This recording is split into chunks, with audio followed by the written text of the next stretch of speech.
श्री गणेशाय नमः। नीलाम्बुज श्यामल कोमलांगम सीता समारोपितवाम भागम पाणो महासायक चारु चापम नमामि राम रघुवंशनाथम। प्रहलाद नारद पराशर पुंडरीक व्यासांबरी शुक शौनक भीष्म दालभैन रुक्मांगदार्जुन वशिष्ठ विभीषण आदीन पुण्यानिमान परम भागवतान स्मरामि। शुरू करते हैं। इस वीडियो में हम लोग 118वां छपा पढ़ेंगे भक्तमाल का, जिसमें श्री खेमाल रत्न जी राठौर के बारे में पढ़ेंगे और अन्य छपे भी आगे पढ़ेंगे। खेमाल रतन राठौर के अटल भक्ति आई सदन, रैना पर गुण राम भजन भागवत उजागर, प्रेमी परम किशोर उदर राजा रत्नाकर, हरिदासन के दास दशा ऊंची ध्वजधारी, निर्भय अननि उदार रसिक जस रसना भारी, दशधा संपत्ति संत बल सदा रहत प्रफुल्लित बदन, खेमाल रतन राठौर के अटल भक्ति आई सदन। श्री खेमाल रत्न जी राठौर वंशीय क्षत्रिय थे, तो ये अलग अलग थे, ठीक है। खेमाल जी अलग थे, रत्न जी अलग थे। नाभादास जी ने दोनों का साथ में वर्णन किया है। आपके घर में भक्ति ने अचल होकर निवास किया। आपके सुपुत्र श्री राम रैन जी श्रेष्ठ गुणों से युक्त थे और श्री राम जी के भजन में सदा तत्पर रहते थे। आप परम प्रसिद्ध भगवान के भक्त थे। श्री खेमाल जी के पौत्र श्री राम रैन जी के पुत्र, लिखा है ना, खेमाल जी के पौत्र थे राम रैन जी, मतलब खेमाल जी के पुत्र रत्न जी थे और रत्न जी के पुत्र राम रैन जी थे, ठीक है। राम रैन जी के बारे में भी हम लोग अगले छप्पे में पढ़ेंगे। राम रैन जी के पुत्र श्री किशोर सिंह जी थे, तो राम रैन जी के बाद हम लोग किशोर सिंह जी के बारे में भी पढ़ेंगे, ठीक है। तो पूरा हम लोग परिवार पढ़ेंगे। राम रैन जी के पुत्र श्री किशोर सिंह जी भगवत प्रेमियों से प्रेम करने वाले थे। समुद्र के समान गंभीर हृदय वाले, सद्गुण रत्नों के निधान थे। ये सभी भगवत दासों के दास थे। प्रेमी उच्च दशा को प्राप्त एवं उसकी ध्वजा को इन्होंने सर्वदा ऊंची रखा। ये निर्भय अनन्य परम उदार और रसिक थे। रसिक श्री श्याम सुंदर के विशाल सुयश को आप जिह्वा से सदा गाते रहते थे। दशधा भक्ति को ही आप अपनी परम संपत्ति मानते थे। संतों का बल आप में था। ये सदा प्रेम विभोर अतः प्रसन्न मुख रहते थे।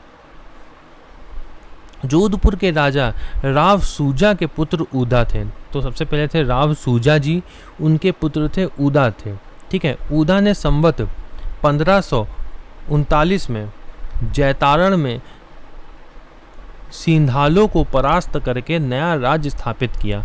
इनके वंशज उदावत राठौड़ कहलाए। राव उदा के पुत्र खीवकरण शेमकरण ही खेमाल नाम से प्रसिद्ध हुए। तो उन्हीं उदा के पुत्र सबसे पहले थे राव सूजा। राव सूजा के पुत्र कौन थे? उदा। उदा के पुत्र खेमाल। खेमाल के पुत्र रत्न। रत्न के पुत्र राम रैन जी और राम रैन जी के पुत्र किशोर सिंह जी। तो ये पूरा परिवार था, ठीक है। और सब भक्त हुए थे। भगवत भक्त होने के साथ बड़े वीर भी थे। खेमाल जी जो थे वो भक्त होने के साथ साथ वीर भी थे। धर्म रक्षार्थ इन्होंने कई संग्राम लड़े। संवत 1600 में शेर शाह की 80,000 सेना को 10,000 सेना के द्वारा परास्त करके वीर गति को प्राप्त हो गए। श्री खेमाल जी का पुत्र राव रतन सिंह भी हैं, जिनका संकेत श्री नाभा जी ने छप्पे में एक साथ किया है, खेमाल और रतन। श्री राव रतन सिंह जी का जन्म भाद्र शुक्ल 5 संवत 1577 में हुआ। ये जैतारण के तीसरे राजा हुए। संवत 1600 में 23 वर्ष की आयु में आप जैतारण की गद्दी पर बैठे। कितने 23 वर्ष की आयु में जब थे तभी राजा की गद्दी बैठे थे।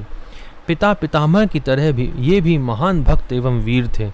आपने जैतारण परगने के कई गांव चारण भक्तों को दान में दे दिया। कभी अधर्म युद्ध नहीं करते थे। चैतवदी 10 संवत 1614 में अकबर की सेना के साथ युद्ध करके वीर गति को प्राप्त हुए। राठौर रतन सिंह री बेली उसमें लिखा है। जैतारण में एक सिद्ध संत श्री गूदड़ बाबा थे। वहीं श्री गोपाल जी का मंदिर है। इनके वंशज उसे अपना गुरुद्वारा मानते हैं। इन्हीं राव रतन सिंह जी के पुत्र श्री राम रैन जी थे। आपने रामट ग्राम में अपनी गद्दी स्थापित की। इनके पुत्र श्री किशोर सिंह जी हुए, जिनका चरित्र आगे विस्तार से वर्णन किया गया है। तो अब हम लोग पढ़ेंगे राजा श्री राम रैन जी के बारे में। कलिजुग भक्ति कर्री कमान, राम रेन के रिजु करी। अजर धर्म आचार्यो लोकहित मानो, नीलकंठ निंदक जग अनिराय कहा, महिमा जाने गो भूसठ। विदित गांधर्वी ब्याह कियो, दुष्कंत प्रमाणे, भरत पुत्र भागवत सुमुख सुखदेव बखाने। और भूप को छवे सके, दृष्टि जाए नाहिन धरी। कलिजुग भक्ति कर्री कमान, राम रेन के रिजु करी। इस कलयुग में भक्ति का और धर्म का पालन करना कर्री कमान है, अर्थात जैसे कठोर धनुष की प्रत्यंचा को चढ़ा देना आसान नहीं है, उसी प्रकार भक्ति का निभाना भी सरल नहीं है। परंतु श्री राम रैन जी ने इस कठिन कार्य को बड़ी सरलता के साथ संपन्न किया। तो लिखा है कि कलयुग में भक्ति को पालन करना भक्ति का बहुत कठिन है। ठीक है, वह आपको पता ही होगा जो लोग साधन भक्ति करते हैं, तो कितना कठिन काम है, लेकिन फिर भी इन्होंने पूरा ठीक उसका पूरा पालन किया। इन्होंने वैष्णव धर्म का इस विधि से याजन किया कि उसमें कभी जीर्णता नहीं आई, वह सदा नवीन बना रहा, कभी नीचे हुआ ही नहीं, वो हमेशा नया नवीन बना रहा। ऐसा भक्ति का इन्होंने पालन किया। श्री शंकर जी के समान आप सभी लोगों का कल्याण करने वाले थे, पर निंदक दुष्ट जिनका स्वभाव कुत्ते के समान है, वह भला आपकी महिमा को कैसे जान सकता है। जैसे राजा दुष्यंत ने शकुंतला से विवाह किया और उनसे महान प्रतापी पुत्र श्री भरत जी परम भागवत हुए, जिनका वर्णन श्री भागवत में श्री सुखदेव जी ने किया है, उसी प्रकार आपने गंधर्व विधि से अपनी कन्या का विवाह रास बिहारी श्री कृष्ण के साथ किया। आपने जैसी भक्ति का आचरण किया, दूसरे राजा लोग उसे मन में ला भी नहीं सकते, आचरण करना तो बहुत दूर रहा।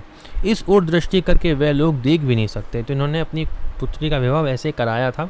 वह कथा हम लोग कवित्व में भी पढ़ेंगे, लेकिन इसकी एक और कथा भी आती है जो इन्होंने विवाह किया था। ठीक है, वो भी हम पढ़ेंगे। वैसे भक्तमाल में इसमें क्या लिखा था कि इन्होंने अपनी पुत्री का विवाह किया, जैसे यहाँ लिखा था अपनी कन्या का विवाह रसिक बिहारी श्री कृष्ण के साथ किया था गांधर्व विधि से। तो वह हम लोग यहाँ पे इसमें पढ़ेंगे। और एक और कथा है जो इन्होंने करा था, वो यहाँ पे पढ़ लेते हैं। लिखा है विदित गांधर्वी विवाह। एक बार दुष्यंत जी, जैसे दुष्यंत जो थे, हम लोग ने महाभारत जिन्होंने सुनी होगी उन्होंने ये देखा होगा कि दुष्यंत जी जो थे जंगल में श्री कण्व ऋषि के आश्रम में शकुंतला को देखकर मोहित हो गए। दुष्यंत ने कहा कि सुंदरी, मुझे ऐसा लगता है कि तुम क्षत्रिय कन्या हो, क्योंकि पुरुवंशियों का चित्त कभी अधर्म की ओर नहीं जाता है। शकुंतला ने कहा, आपका कथन सत्य है। मैं विश्वामित्र जी की पुत्री हूँ, मेनका अप्सरा के गर्भ से उत्पन्न हुई हूँ। जन्म देकर जब वे छोड़कर चली गई तो महर्षि कण्व ने मेरा पालन पोषण किया। शकुंतला की स्वीकृति मिलने पर दुष्यंत ने गांधर्व विधि से धर्मानुसार उसके साथ विवाह किया। इनसे श्री भरत जी पुत्र के रूप में प्रकट हुए, जिनका चरित्र पृष्ठ 115 में देखिए। उसी प्रकार श्री राम रैन जी जंगल में भ्रमण करते समय सखियों के साथ एक क्षत्रिय कन्या को भगवत भक्ता जानकर वार्तालाप किया। कन्या ने श्री राम रैन जी को भक्त जानकर इनसे विवाह करना स्वीकार कर लिया। तत्पश्चात विधि पूर्वक विवाह संपन्न हुआ। इनके भी महाभागवत पुत्र श्री किशोर सिंह जी हुए, जिसका चरित्र छप्पे 121 में हम लोग यहाँ पढ़ेंगे। श्री प्रियादास जी ने गांधर्वी विवाह की बात कवित्व में इनकी पुत्री के संबंध में लिखा है। जैसा छप्पे में भी पुत्री के संबंध में था, तो वो भी कथा हम इसमें पढ़ लेते हैं। एक बार शरद पूर्णिमा की रात को जिसमें चंद्रमा की चांदनी छिटकी हुई थी, उसमें रास लीला का भव्य आयोजन हुआ। रास में अष्ट सखियों एवं श्री राधा माधव ने विविध प्रकार से सुख विलास में नृत्य किया। राग रंग का अपार परमानंद उमड़ पड़ा। राजा श्री राम रैन जी एवं उनकी रानी दोनों रास का दर्शन कर रहे थे। नृत्य गान को पूर्ण कर प्रेम रस में सराबोर युगल किशोर सिंहासन पर विराजमान हुए। उस समय राजा राम रैन जी ने प्रेम विभोर होकर अपने मंत्रियों से पूछा, श्री ठाकुर जी को क्या भेंट करनी चाहिए। भक्त ब्राह्मण मंत्री ने कहा, राजन, जो वस्तु आपको सर्वाधिक प्रिय हो वही प्रभु को अर्पण करनी चाहिए। यह सुनकर राजा ने अपने मन में सोचा विचारा कि कौन कौन सी वस्तु अति प्रिय है, परंतु राजकोष आदि किसी भी वस्तु में अपने प्रेम का लेश भी नहीं पाया। पश्चात आपने निश्चय किया कि घनी घटा के समान जिसमें सौंदर्य छाया है, वही अपनी प्रिय कन्या श्री ठाकुर जी को भेंट में देने योग्य है। यही उत्तम सेवा है और सेवा ही हमारा जीवन है। भेंट करने की वस्तु लेने उठे तो समाज में बैठे सभी लोग अपने मन में सोचने लगे कि देखे राजा की प्रिय वस्तु क्या है। आप महल में गए और वस्त्राभूषण से विभूषित अपनी कन्या को लेवा लाए और उसे रास बिहारी श्री कृष्ण को अर्पण कर दिया। तो पश्चात विधि विधान के अनुसार भावरेपणे विवाह हुआ। बहुत सी संपत्ति दहेज में दी और न्यौछावर की।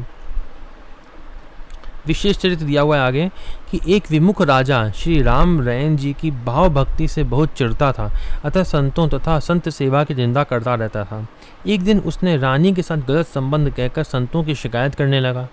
भगवान को भक्त निंदा असह्य हो गई, अतः तुरंत एक भैंसे का रूप में प्रकट होकर राजा तथा उसके समर्थकों को मारने लगे। बचने का उपाय न देखकर सभी लोगों ने श्री राम रैन जी की शरण ली। श्री राम रैन जी ने भगवान से प्रार्थना करके उनकी रक्षा की और साधु सेवा का उपदेश दिया। हम लोग पढ़ेंगे श्री राम रैन जी की रानी के बारे में। हरि गुरु हरिदासिन सो राम घरनी सांची रही, आरज को उपदेश सुतो उर नीके धार्यो, नवधा दशधा प्रीति आन धर्म सबे विसार्यो, अच्युत कुल अनुराग प्रगट पुरुषार्थ जान्यो, सारा सार विवेक बात तीनों मन मान्यो, दासत्व अनन्य उदारता संतनि मुख राजा कही, हरि गुरु हरिदासनि सो राम घरनी सांची रही। राजा राम रैन जी की धर्मपत्नी श्री हरि गुरुदेव एवं संतों के प्रति सदा सच्ची रही। इन्होंने इनसे कभी छल कपट नहीं रखा। अपने पतिदेव के उपदेशों को तो इन्होंने अच्छी प्रकार से हृदय में धारण किया। नवधा दशधा भक्ति के आचरण में इन्हें प्रीति थी। दूसरे लौकिक धर्मों को बिल्कुल भुला दिया। वैष्णवों से प्रेम करना ही श्रेष्ठ पुरुषार्थ जाना। सत को ग्रहण और असत को त्याग कर देने का विवेक आप में था। दासत्व, अनन्यता और उदारता, ये तीनों बातें आपके मन में बसी हुई थी। इसकी प्रशंसा संत जन तथा स्वयं राजा राम रैन जी अपने मुख से करते थे। एक बार राजा राम रैन जी तथा उनकी रानी दोनों श्री मथुरा जी आए। साधु ब्राह्मणों की सेवा करते हुए कुछ दिन वहीं रहे। जो धन आप साथ में लाए थे उस संपूर्ण धन से आपने साधु ब्राह्मणों की सेवा कर दी। पास में कुछ भी बचा कर नहीं रखा। सेवा करने में दोनों ऐसे उदार थे कि घर वापस जाने के लिए मार्ग व्यय बचना रखना भी भूल गए। वापस जाने का जो खर्च था वे भी भूल गए। जब वापस लौटने का विचार हुआ तो उस समय राह खर्च प्रश्न उपस्थित हुआ। रानी के हाथों में जड़ाऊ कंकड़ थे। उन्हीं पर राजा की दृष्टि पड़ी। उस समय उनका मूल्य 500 रुपये थे। रानी ने हाथों के कंकड़ उतारकर राजा के आगे रख दिए और कहा कि इन्हें बेच दीजिए। श्री राम रैन जी उन्हें बेचने के लिए बाजार को गए। संयोगवश गोस्वामी श्री नाभा जी इन्हें मार्ग में मिल गए। नाभादास जी जिन्होंने भक्तवान लिखी है वही इनको संयोग से उस मार्ग में मिल गए, क्योंकि वृंदावन में वास करते थे। इन्होंने प्रसन्न होकर दंडवत करते हुए भेंट स्वरूप या सखी भाव होने से उन्होंने सखी भाव जाना और सखी भाव होते हुए जो दोनों कंकड़ जो थे वो दोनों कंकड़ उनके हाथों में पहना दिए। राजा के ही हाथों में उन्होंने वो दोनों कंकड़ पहना दिए नाभादास जी ने। रानी ने राजा महाराज को बुलाकर कहा, आपने बहुत ही अच्छा किया। रानी की निष्ठा देखकर राजा उस पर रीझ गए, प्रेम विभोर हो गए। इसके पश्चात किसी से कर्ज लेकर आप अपने नगर को वापस आए और उसको धन भेजकर कर्ज चुकता किया। आए मधुपुरी राजा राम अभिराम दो, दाम पेना राख्यो साधु विप्र भुगताए हैं। ऐसे उदार रहा खर्च संभार नहीं, चलो वो विचार भयो चूरा दीठ आए हैं। मुद्रा सत 5 मोल खोली तिया आगे धरे, दीजे बेची गए नाभा कर पहिराए हैं। पति को बुलाए कही नीके देखी रीझे भीजे, काड़ी के करजपुर आए दे पठाए हैं। अब हम लोग पढ़ेंगे श्री किशोर सिंह जी के बारे में। 56-121। अभिलाष उभे खे माल का, ते किशोर पूरा किया। पायनि नूपुर बांध नृत्य नगधर, हित नाच्यो। राम कलश मन रली शीस ताते नहीं बाँच्यो। बानी बिमल उदार भक्ति महिमा विस्तारी, प्रेम पुंज सुठि शील विनय संतनि रुचिकारी। सृष्टि सराहे राम सुव, लघु वैस लछन आरज लिया, अभिलाष उबे खेमाल का ते किशोर पूरा किया। श्री खेमाल रत्न जी के 2 मनोरथों को श्री किशोर सिंह जी ने पूर्ण किया। पैरों में नुपुर बांधकर, तो 2 मनोरथ क्या थे? पहला जो उनका मनोरथ था वह था, वो हम लोग आगे भी पढ़ेंगे। तो जिसमें लिखा है इसमें पहला था, पैरों में नुपुर बांधकर श्री गिरधर लाल जी के सामने नृत्य करते थे। दूसरा उनका मनोरथ था कि दूसरे श्री रामचंद्र जी की सेवा के निमित्त अत्यंत आनंद पूर्वक घड़ा भर कर मधुर जल लाते थे। इस सेवा से आपका शीस कभी वंचित नहीं हुआ। आपकी वाणी निर्मल और उदार थी, उससे आपने भक्ति की महिमा का विस्तार किया। आप श्री रामकृष्ण के प्रेम की राशि, सुंदर स्वभाव, विनयशील एवं भक्तों को प्रिय लगने वाले थे। सारा संसार बड़ाई करते हुए कहता था कि छोटी अवस्था में ही श्री राम रैन जी के पुत्र श्री किशोर सिंह जी ने महापुरुषों के लक्षणों को धारण कर लिया। शरीर त्यागते समय श्री खेमाल रत्न जी की आंखों से निरंतर आंसुओं की धारा बह रही थी। कारण किसकी समझ में नहीं आ रहा था। राम रैन जी ने पूछा, आपको क्या कष्ट है? आप खोलकर स्पष्ट कह दीजिए। अर्थात मृत्यु के समय रोने का नहीं, हर्ष का समय है। आपके खजाने में बहुत सी संपत्ति भरी हुई है। जो दान पुण्य आप करना चाहते हैं उसे कीजिए। श्री खेमाल रत्न जी ने कहा, मैंने अपने मन में सेवा के 2 मनोरथ किए थे, वह पूरे नहीं हुए, इसी बात का दुख है। वह कौन से मनोरथ हैं? ये पूछने पर आपने कहा कि मेरी बुद्धि राज्य आदि के अनेकों बड़प्पनों से सनी रही। उन मनोरथों को पूर्ण करने की बात हम सोचते तो नित्य थे, परंतु पूर्ण ना कर सके। आज नहीं तो कल यही करते करते शरीर त्याग करने का समय आ गया। इसी से अब मन में रोष और कष्ट हो रहा है। 2 में से एक तो यह है कि भगवान श्री सीताराम जी के लिए अपने सिर पर रख कर जल भर कलश नहीं लाए। पहला मनोरथ उनका यह था। दूसरा यह कि पैरों में घुंघरू बांधकर कभी भगवान श्री कृष्णचंद्र जी के आगे नृत्य नहीं किया। मेरे कष्ट का यही कारण है। खेमाल रतन तन त्याग समय अश्रुपात बास सुत पूछें, अजुनी के खोली दीजिए। कीजिए पुण्य दान बहु संपत्ति अमान भरी, धरी ही दोई सोई कहा सुनी लीजिए। विविध बड़ाई में समाई मति भई पैना, नित ही विचार अब मन पर कीजिए। नीर भरी घट शीस धरी के न लायो और, नुपुरन बांधी नृत्य कियो नाही छीजिए। श्री खेमाल रत्न जी कि इस बात को सुनकर उनके मंत्री, परिवारी, पुत्र आदि राजा पने का अहंकार एवं लोक लाज के कारण सभी चुप रह गए। किसी ने मतलब ये नहीं कहा कि मैं इस मनोरथ को पूर्ण करूंगा, सब चुप रह गए। सभी ने सोचा कि यह सेवा कार्य तो आपका था, जब आप ही नहीं कर सके तो अब क्या किया जाए। परंतु उसी समय आपके नाती परम हरि भक्त श्री किशोर सिंह जी बोल उठे, आप हमें आज्ञा दीजिए, मैं इन दोनों सेवाओं को नित्य करूंगा। जब तक मेरे शरीर में प्राण रहेंगे तब तक नित्य नियम को निभाऊंगा। अपने नाती की ऐसी प्रेममयी प्रतिज्ञा सुनकर श्री खेमाल रत्न जी के मन में अपार सुख हुआ। उन्होंने उठकर श्री किशोर सिंह जी को छाती से लगा लिया। इसके पश्चात सुखपूर्वक अपना शरीर त्याग किया। इससे श्री किशोर सिंह जी ने भी सुख पाया और जो प्रतिज्ञा की थी उसका जीवन भर निर्वाह किया, जीवन भर और प्रतिदिन निर्वाह किया। इन्होंने सर्वदा प्रिया प्रीतम के गुणगान में इनकी बुद्धि विभोर रहती थी। आपने खूब हरि भक्ति का प्रचार प्रसार किया।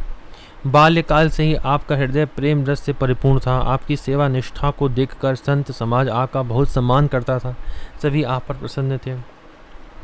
रहे चुपचाप सब जाने काम आप ही को, बोलियो यो किशोर नाती आज्ञा मुँह को दीजिए।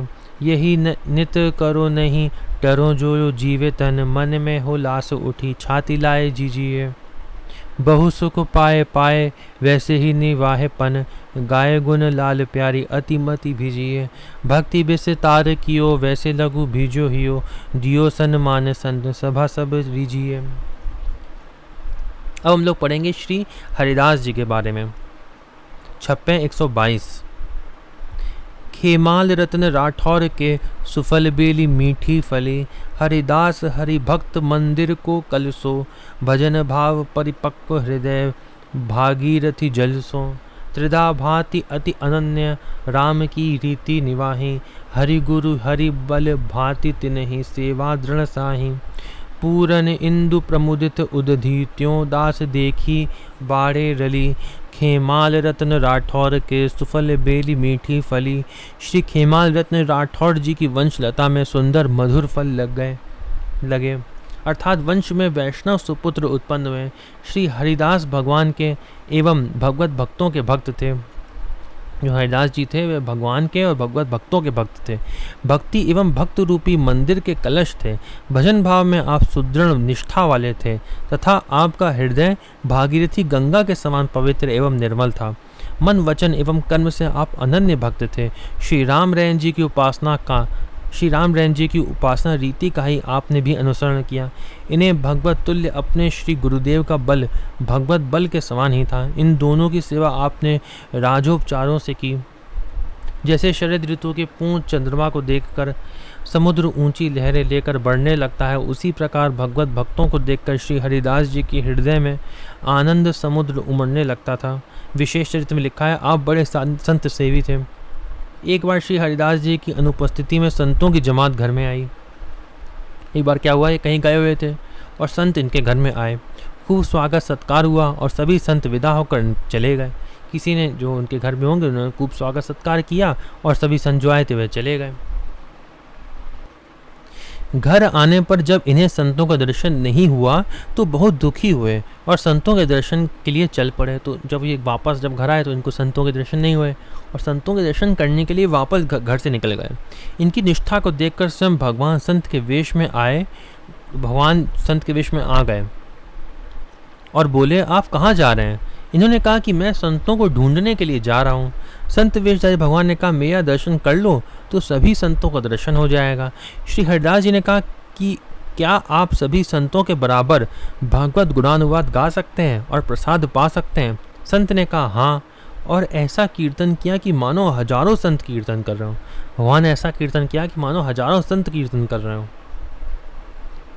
श्री हरिदास जी ने घर ले जाकर प्रसाद पवाया तो जितना भोजन बना था सब पा गए। श्री हरिदास जी को विश्वास हो गया कि ये संत के वेश में मेरे भगवान ही हैं। कृपा करके भगवान ने प्रत्यक्ष रूप दर्शन देकर कृतार्थ किया। जितना चरित्र श्री हरिदास जी का इसमें दिया हुआ था वहीं पे समाप्त होता है। और हम लोग ने और भी भक्तों के बारे में इस वीडियो में पढ़ा, वंश परंपरा के बारे में पढ़ा, खेमाल जी, रत्न जी और राम रैन जी और उनकी पत्नी और किशोर सिंह जी और श्री हरिदास जी के बारे में। अगली वीडियो में हम लोग श्री चतुर्भुज जी कीर्तनिष्ठ जी के बारे में पढ़ेंगे जो राधा वल्लभ जी के संत थे। ठीक है। ओम नमो भगवते वासुदेवाय।